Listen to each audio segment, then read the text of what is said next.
July 2020 for Taurus Risings is undoubtedly a big month about rethinking long-term plans. In light of everything going on in the world, that's no surprise, but specifically for you, you're really rethinking that trajectory of growth that you're on.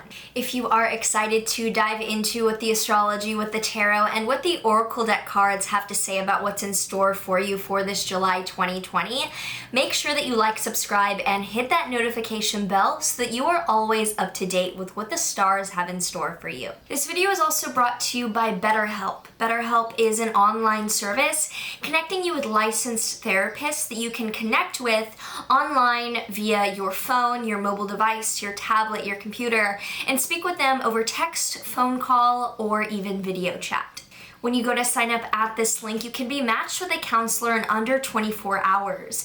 And being part of BetterHelp includes weekly group in our sessions, where you get to speak with other members about topics such as relationships and anxiety and how to best manage those. BetterHelp is available worldwide and costs $65 a week, though financial aid is available for those who qualify.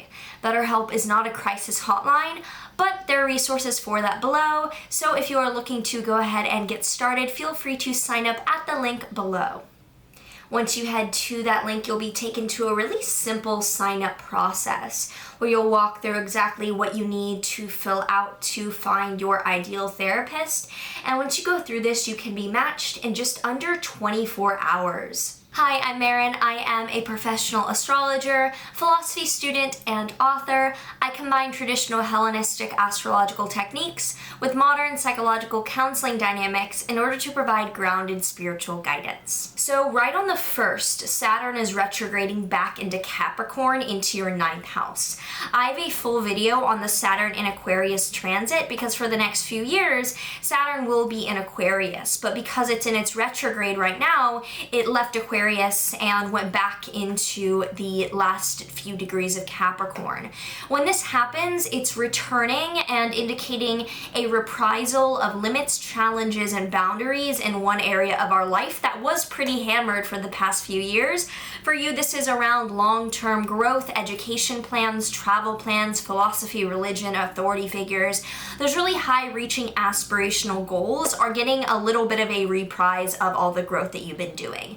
You've probably been dealing a lot with either long-term commitment to a really challenging degree. You might have been dealing with issues with foreign travel plans or just hard work that you've been having to put in with authority figures or authoritative decisions.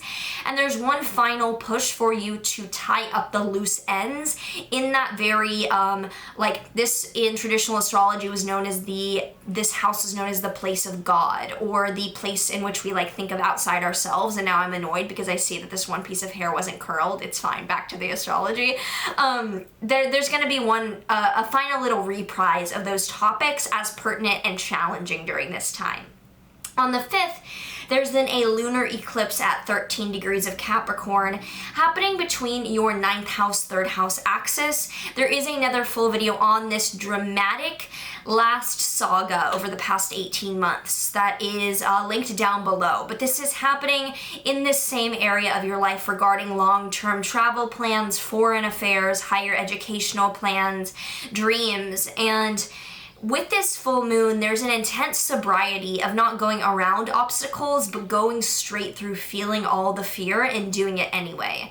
This culmination in your dreams is directly related to a new amount of focus on your day-to-day activities instead. So that it's like the focus is going from the macrocosm back to just your day-to-day. You might have recently maybe like left a long-term plan for the sake of focusing more on something more nearby, like your short-term routine and what's relevant right now. And this is really declaring that for the next 6 months, there is a letting go of something in your long-term growth that is just no longer actually a personal growth for you. On the 12th, Mercury is stationing direct at 5 degrees of Cancer in your 3rd house. Full video on this Mercury in retrograde transit is down below as well because this is a major player in some of the more collective things happening. On the 12th, Mercury stationing direct in your 3rd house means that particularly you have been dealing with communication shit for the past few weeks, especially in terms of those near to you, like neighbors, friends, siblings, people that you live with, the people that you're most close to and have to communicate with on a regular basis. There's probably some trouble there over the past few weeks because Mercury was retrograde in your house of communication and writing and short-term travel. And I mean, hopefully you weren't dealing with too many troubles or snafus, but now that Mercury is moving direct, we can expect some more assertive communication to be available. Be careful though that you are not dealing with some self-destructive habits that you're hiding again during this time, just with some other alignments happening. On the 20th, there is a new moon at 28 degrees of Cancer, again in your 3rd house. Full video for this is linked down below. This is a new beginning around communication, siblings, short-term travel plans. I think that after the huge reanalysis that you've been doing, you've realized what needs to happen on your day-to-day to best support the changes and limitations happening in your long-term growth, because this new beginning, even though it's in Cancer, as I explained in the video, is not warm and cozy. It's honestly pretty harsh in the sense that it's asking for us to get over the external limitations and focus on what we can actually do here and now to make ourselves feel better despite some of the external unfairness right now. On the 22nd, the sun is entering your Leo 4th house, lighting up for the next few weeks the environment of home, family, and property in your life. So instead of the focus switching from like being a buzz, it's focused now on rooting down, and things around home, family, and property will probably become more pertinent in the weeks to come.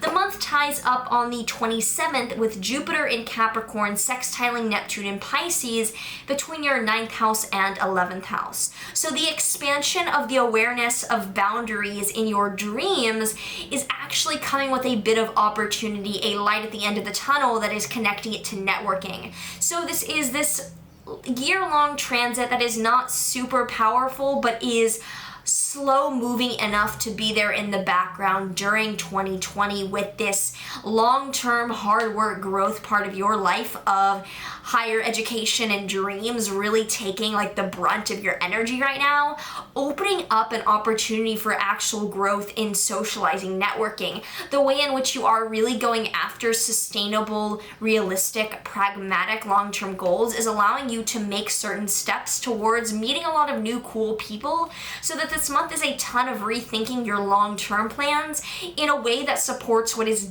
like today, here and now, actually practical for you on a day-to-day basis. So let's pull a tarot card to see how this shows up for Taurus Risings for July 2020. We have the Three of Swords. This is actually my favorite tarot card.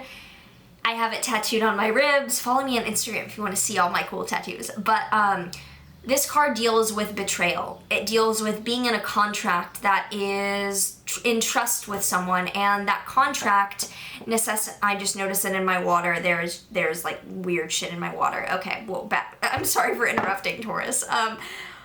This deals with a betrayal. So this could be a betrayal by an authority figure with so much emphasis on your 9th house that a teacher or even like a father figure or someone who has power over you, or it seems like they do, could be in a position where they do end up breaking an end of a deal. And this is a reminder that we're always in contracts with people if there's an amount of trust in that relationship involved. And be careful on your end as well, if that's possible, to just watch out for that this month. Sorry that took kind of a dreary turn, but there's no way kind of getting around what that card signifies, and there's beauty in the recognition of the impact of our actions, but that card itself is pretty blatantly challenging. So with that, let's finish up with a Law of Attraction card to see what guidance we can give to Taurus Risings. The Law of Attraction brings whatever abundance I choose. I want financial prosperity. There are so many wonderful things that are available in this wonderful world, and financial prosperity opens the door to so many of those things. Since the Law of Attraction responds to my thoughts, I have decided to focus predominantly upon the abundance that is possible, understanding that it is only a matter of time before my thoughts of prosperity will be matched by the flow of financial prosperity. Since the Law of Attraction will bring me the object of my attention, I choose abundance. This definitely could be an abundance of focus on your goals, Like if a goal no longer is providing you with energy or excitement, you can see that there are more abundant opportunities for you to take up, and looking at the way in which we can outgrow dreams. And that doesn't mean limiting down into something that the world might recognize as more practical, but seeing what will actually support us for our long-term growth, especially for this July for you as a Taurus rising.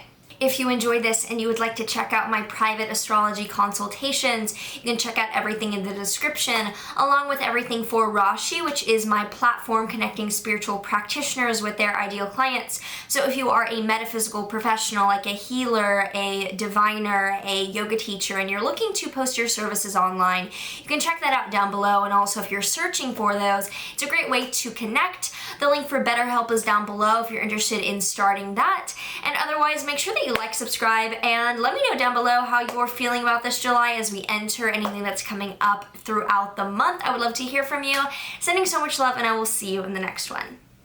There is one thing you're all